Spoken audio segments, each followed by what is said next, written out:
Bueno, buenos días, hermanos queridos, Dios les bendiga. Es una alegría compartir nuevamente con ustedes este tiempo y hoy vamos a estar reflexionando un momentito sobre la oración intercesora. Y el pasaje que vamos a estar enfocándonos es el capítulo 12 del libro de Hechos, ¿verdad? Hechos capítulo 12, donde vamos a estar allí mirando el versículo 4 y 5. Hechos capítulo 12, versículo 4 y 5. Dice allí la palabra del Señor. Después de arrestarlo, lo metió en la cárcel y lo puso bajo la vigilancia de 4 grupos de 4 soldados cada uno. Tenía la intención de hacerlo comparecer en juicio público después de la Pascua. Pero mientras mantenían a Pedro en la cárcel, la iglesia oraba constante y fervientemente a Dios por él. Amén. Estamos allí viendo entonces en la palabra del Señor este momento cuando Pedro estaba encarcelado y Herodes había ya decidido, decretado que luego de la Pascua lo iba a poner a juicio público, ¿verdad? El contexto de esta situación es que ya había sido Jacobo asesinado, muerto, ¿verdad? Y esto le había agradado al pueblo y entonces Herodes iba a continuar con este plan diabólico. En este pasaje vemos un ejemplo clarísimo de cómo funciona, ¿verdad? Este plan de acción que Dios diseñó para establecer y extender su reino en la tierra y su plan de redención para la humanidad. En la función de la oración. Tenemos aquí una sentencia de mal, una persona que está, un siervo de Dios para el cual se ha decretado un mal, ¿verdad? Se ha planificado en las tinieblas un mal para él. Es una cuestión de vida o muerte.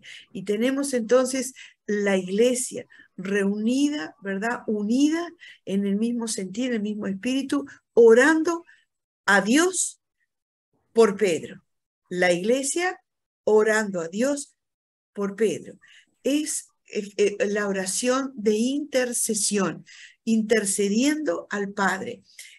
Interceder es hablar, en la lengua española es de la definición, hablar en favor de alguien para conseguir un bien o libertarlo de un mal. Entonces, la iglesia hablando con Dios, orando con Dios, ¿verdad? A favor de Pedro, para conseguir ¿qué? Su liberación. Entonces,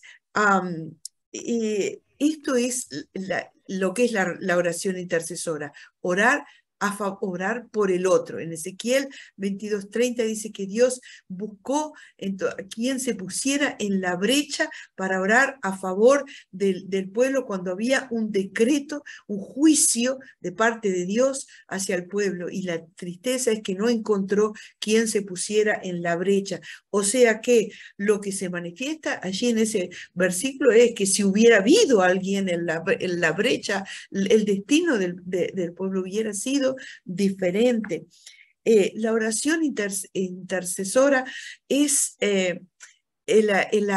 como digo, la herramienta, la actividad prioritaria en la vida del discípulo, del Hijo de Dios. No es para algunos, es para todos. Cuando Jesús les dijo a los apóstoles allí en Getsemaní, ¿verdad? Les habló que velaran y oraran. Y en Efesios 6:18 también tenemos allí la palabra del Señor, ¿verdad? Instándonos a orar por todos los creyentes y orar constantemente. Aquí, volviendo al texto, lo que pasó allí en Hechos, vemos que algunos aspectos de la oración intercesora no se debilita por las circunstancias. Las circunstancias eran que Jacobo había sido muerto, había sido asesinado, por lo tanto el decreto estaba ahora sobre Pedro y era algo como que ya eso era lo que iba a pasar. Sin embargo, el pueblo de Dios no se desanimó y entonces por las circunstancias, sino que se fortalecieron en la oración. Otro aspecto es que vemos allí, es constante e intensa. La palabra griega para orar, que dice fervientemente, es la misma usada para la oración en Getsemaní. El fervor es el celo, si vamos también a la definición de la lengua española, es un celo ardiente por las cosas de la piedad y la religión, o sea, por las cosas de Dios, por el reino de Dios, por la obra del Señor. Es un celo ardiente, es una actitud, no tiene que ver tanto con la forma. Podemos orar en voz alta, podemos orar fuerte o llorar, o sea, cómo se manifieste, ¿verdad? Hay libertad, pero lo importante es la actitud que nos lleva a la acción de la intercesión. Es un celo ardiente por las cosas de Dios, por el reino de Dios. Otro aspecto es en acuerdo. En Mateo 18, 19 también, cuando habla de orar en acuerdo, la palabra sumfoneo significa en armonía, en unanimidad, ¿verdad? La palabra aparece 6 veces en Hechos describiendo la oración de la iglesia, en unanimidad, la intercesión en unanimidad, ¿no? Otro aspecto también que vemos, otra cosa que vemos en este pasaje, con respecto también a la oración intercesora, que no está definido en este pasaje, pero está en las enseñanzas de Jesús. La oración intercesora es en el nombre de Jesús, ¿verdad? Todo lo que pidieres al Padre, en mi nombre yo lo haré, para que el Padre sea glorificado en el Hijo. Y el propósito de la intercesión es la gloria para el Hijo. Nosotros vemos entonces, tenemos allí el momento, digamos, de necesidad, la tensión, el problema, la tormenta que se presenta, ¿verdad? La necesidad se crea ese ambiente de buscar al Señor en medio de la necesidad del otro, ¿no? Y orar a favor del otro. Está ese momento de tensión, de clamor, de oración, de unidad al Padre, y el Padre despliega su poder, activa el poder. Y aquí en este pasaje vemos cómo el Señor despliega su poder, ¿verdad? A favor de Pedro. Cuando viene el ángel y le habla a Pedro, dice que las cadenas que le ataban caen. Las puertas de la cárcel se abren y Dios le hace invisible al enemigo, pasa sin ser visto. Y Pedro es liberado de esa sentencia que había sido dictada contra él. Cuando vuelve al grupo, a la iglesia que continuaba orando de esa manera ferviente, entonces ese reencuentro, ¿verdad?, con la iglesia, ¿qué es lo que trae? ¿Cuál es la reacción de la iglesia ante una respuesta tan espectacular, tan maravillosa de parte de Dios? Es glorificar al Padre, es la explosión de alabanza. Entonces, el círculo se cierra.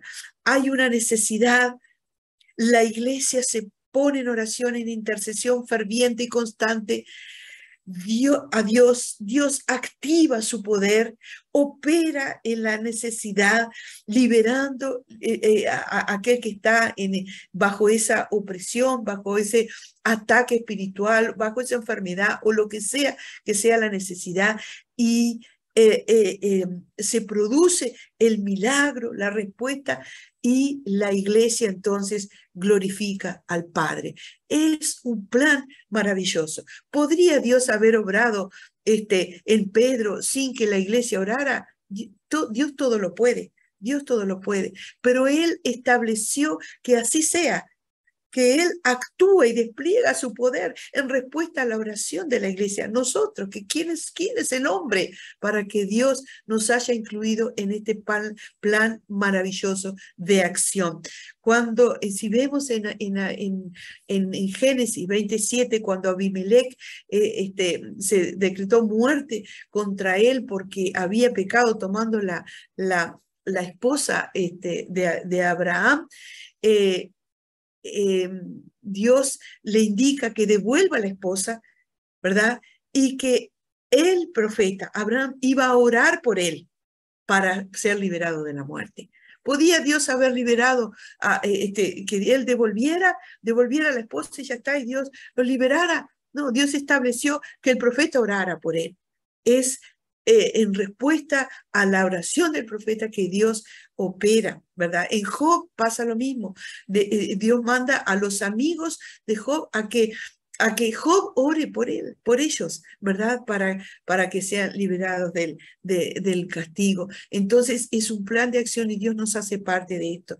Ahora es interesante, también en Salmo 2, 7 y 8, dice allí, ¿verdad? Que pídeme y te daré por herencia las naciones. Entonces Dios sujeta a este plan de acción, a este diseño de oración y de intercesión, y sujeta el éxito del plan de redención para la humanidad, ¿verdad? Sujeta a este plan que Él mismo diseñó. Si nosotros entendiéramos cabalmente el propósito de la oración intercesora, el rol de la oración intercesora en mi vida como discípulo, en la vida de la iglesia, los cultos de intercesión, los cultos de oración serían los más concurridos. Sin embargo, ¿qué es lo que pasa? Son los menos concurridos. No hemos comprendido, ¿verdad? Cómo Dios actúa. Entonces, antes de una campaña evangelística, antes de salir a cualquier actividad, antes de cualquier actividad de la iglesia que está planeada para alcanzar a los perdidos, para fortalecer a la iglesia, para enseñar, ¿verdad? Al cuerpo de Cristo, toda actividad debe ser precedida por una oración, por la oración intercesora, ferviente y constante.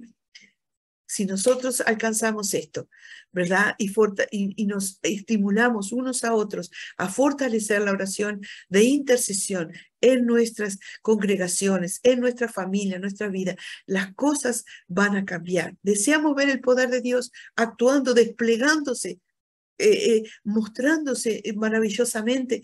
Bueno, el secreto está allí en la oración de intercesión. Así que ese es el desafío para todos nosotros de crecer en este rol de la intercesión, animar a otros, enseñar a otros, capacitar a otros, llamar a otros, y entonces veremos el poder de Dios obrar a favor de los que están en cárceles espirituales, oprimidos por el maligno, en ataques continuos espirituales, obreros, ¿verdad? Pastores, misioneros que se enfrentan a las tinieblas.